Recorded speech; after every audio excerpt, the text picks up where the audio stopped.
哦，你看迄稻捆啊，地你看，你看这稻捆遮济。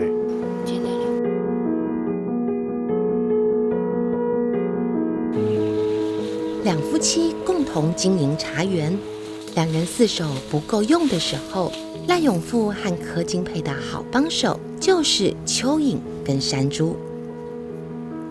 有的虫会食什么款的虫，互伊去生态平衡。土内底你若有健康的土，地树伊生长嘛是会较健康啊。蚯蚓跟山猪不领薪水，赖永富靠生态循环吸引他们来。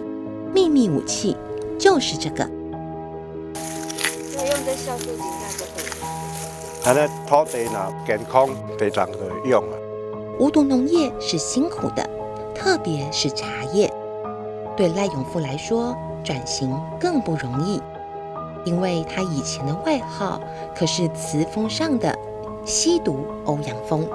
咱茶做茶，咱第一个接触到的，结果是拢咱家己咧啉农药啊。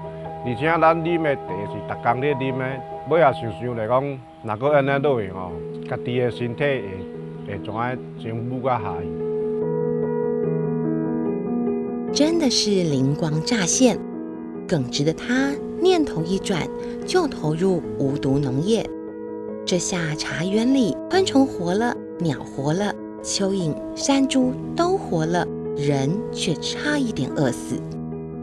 头啊，迄3年真正日子真正无好过，家里的长辈就讲你做迄变无望，会枵死。等到3年过，伊生态平衡啊，茶树伊家己有迄抵抗力啊。告别农药化肥，现在赖永富真的永富了，因为他知道健康才是我们人生中最重要的财富。